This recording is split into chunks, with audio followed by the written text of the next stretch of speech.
Hindi ko alam kung anong dahilan bakit ka napunta sa ganyang trabaho pero sigurado ako may mabigat kang dahilan. Muli itong umiyak at yumakap sa akin. Himimas-himas ko ang likod nito at hinintay na tumahan. Nang humupa ang pag-iyak ay ipinagtapat nito na iyon daw ang unang beses na gagawin niya ang trabaho na yon. Napakalaking tulong na po ng pera na ito, sir. Maraming salamat po at mabibili ko na ang gamot ni nanay. Napaluha ako dahil sa sinabi nito. Doon ko naunawaan ang mga babaeng nasa ganoong sitwasyon o trabaho. Isa doon marahil ang mahal kong si Azon. Insan, okay ba yung chicks na binigay ko sa'yo kahabi? Tanong ni Henry habang nagkakape kami sa terrace ng bahay niya. Okay naman, insan, mabait na bata siya at alam kong mabuting anak sa magulang niya. Huy, ano ka ba, insan? Anong nakain mo? O ano palang pinakain sa'yo ng chicks? Natatawang tanong nito. Ikaw talaga, insan, puro kakalokohan, magbago ka na nga. Pero hindi nga, insan, nag-enjoy ka ba sa kanya? Nag-enjoy ako sa inuman at sa kwentuhan sa ad ko. Anong sa kwentuhan kang? Walang nangyari. Binayaran ko yung babae na yon para pasayahin ka. Tapos walang nangyari? Oo, wala at wala akong balak gawin yun. Ewan ko sa'yo, insan, balak mo ata magpari, nakangising tanong nito.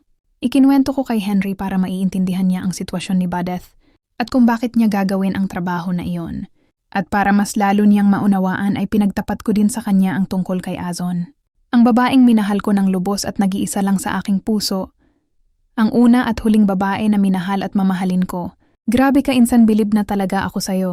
Kaya pala alakang nililigawan sa tagal natin sa ibang bansa. Sana maging katulad mo rin ako, insan. Pero malabo pa siguro ngayon kasi hindi ko pa nakikita ang tamang tao sa ad nito. Nginitian ko lang ito saka tumayo na ako para maligo. Ang balak ko kasi ng araw na yon ay umuwi muna sa bahay ko. Halos 2 linggo na ako sa Pinas at sa bahay nila. Henry ko ginugol ang mga araw. Gusto ko naman na umuwi sa sarili kong bahay. Insan, uwi muna ako sa bahay para maasikaso ko din, baka mamaya ay inaahas na ang loob nun. Aba, insan, hindi naman ako papayag na maiwan dito. Dapat ay isama mo din ako sa bahay mo. Talaga ba, insan, sure ka ba? Abay, oo naman, parang ayaw mo ata eh. Hindi naman sa ganun gusto ko ngayon para may kasama ako. Kaso baka kasi gusto mong masolo ang babaeng dadalhin mo dito, biro ko. Alam mo, insan, napaisip din ako sa mga sinabi mo. Parang gusto ko na din magbago. Tsaka si Badeth yung partner mo. Ang totoo, nagagandahan ako sa kanya. Kaso sa'yo ko nga siya binigay. Insan, kung talagang gusto mong magbago, okay na okay yan. Pero kung paglalaruan mo lang si Badeth, aba, hindi okay yan. Feeling ko ay mabuting bata yon. Kaya kung gusto mo siya, dapat lang na seryoso ka sa pagbabago mo. Ano ka ba, insan, kinukontra mo naman agad eh. Seryoso ako, kaso paano ko pala makikita ulit si Badeth? Di ba sabi mo, isang beses niya lang ginawa ang trabaho na yon? At hindi pa natuloy. Dahil binigyan mo ng pera kahit walang nangyari, maliit lang ang mundo, insan. Kung ako sa'yo, umpisahan mo muna ang pagbabago na sinasabi mo. Malay mo isang araw ay makasalubong mo na lang siya bigla. Saad ko dito. Sa ngayon, umuwi muna tayo sa bahay ko. Gamit ang kotse ni Henry ay nagbiyahe kami pa uwi sa amin. Isang bayan lang ang pagitan ng bahay nila at bahay ko. Wala lang 1 oras ay nakarating na kami agad. Madamo na ang paligid nito. Pinagtulungan naming magpinsan ang paglilinis sa loob at pagkatapos ay ang labas naman ang nilinisan namin. Tinanggalan namin ng damo ang paligid. Grabe pala ang damo, insan, hanggang likod saad ni Henry. Inikot nito ang likod bahay at doon nagsimulang magtabas ng damo. Ako naman ay nasa harapang bahagi. Maya-maya ay bumalik ito sa harapan. Insan, may tao sa kabilang bahay. Ha? Paano magkakaroon ng tao dyan? May nadinig ako na ingay eh. Para masigurado ko ay lumapit ako sa bahay ni Azon. At mukhang may tao nga. Nilapit ko ang tenga ko sa pinto at parang sa likod bahay ang ingay. Kinabahan ako na may halong excitement. Si Azon kaya ang nasa loob.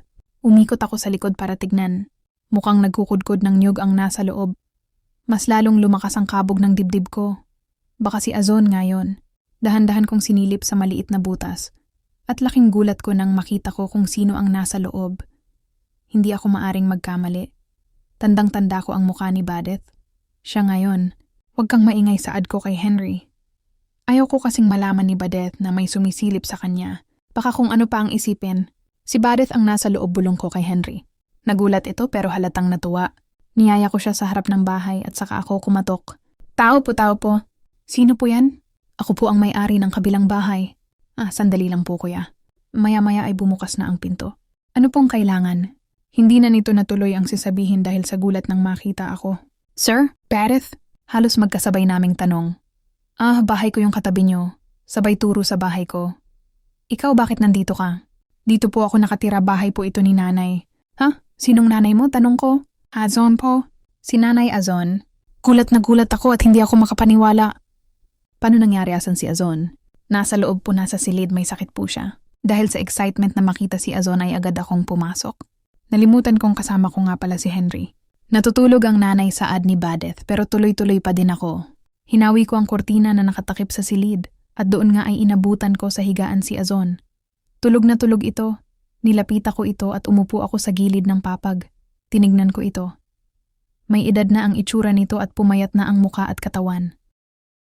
Hindi ko mapigilan na lumuha habang hinahawakan ang kamay nito. Si Badeth at Henry naman ay nakatingin lang sa akin. Marahil ay nagtataka si Badeth kung bakit kilala ko ang nanay niya at bakit umiiyak ako ng ganon. Maya-maya ay nagising na si Azon. Alam kong nagulat din ito. Abet? Oo, Azon ako. Ito si Abet. Tumulo ang luha sa mga mata nito. Niyakap ko ito. At yumakap din siya sa akin habang nakahiga. Umiyak kaming pareho. Hinintay kita, Azon. Matagal kitang hinintay ang sabi ko. Nandito na ako, Abet. Hindi kita nakalimutan kahit minsan. Kaya ako bumalik para makita ka at maipakilala ang anak natin. Tumingin ito kay Badeth. Napatingin ako kay Badeth at tumingin ulit ako kay Azon. Nagkaanak tayo, Azon? Oo, Abet, at yun ay si Badeth. Siya ang anak natin.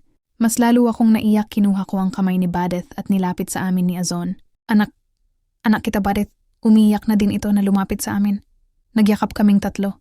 Ang anak ko na si Badeth ang mahal kong si Azon. At ako ay magkayakap at parehas na lumuluha. Luha ng kaligayahan. Kaligayahan dahil sa wakas ay magkakasama na kami. Isa na kaming ganap na pamilya. Nung araw din na yon ay dinala namin sa ospital si Azon upang mas malunasan kung ano man ang sakit niya. Sa loob ng 1 linggong gamutan ay naging okay na si Azon. Bagamat hindi agad nanumbalik ang lakas nito, ay makikita naman ang malaking pagbabago sa katawan niya. Nakauwi na din kami sa bahay ko na sila itinuloy. Masayang-masaya ako dahil natupad ko na ang pangarap ko na makasama si Azon. At kasama pa namin ang anak namin. Masasabi kong wala na akong mahihiling pa sa buhay ko. Kumpleto na ang lahat. Maraming taon na ang lumipas pero sariwa-uwa din ang alaala. Kung paano kami ni Azon ay nagmahalan, nagkalayo at muling pinagtagpo. At binigyan ng pagkakataong patunayan ang tunay na pag-ibig sa isa't isa.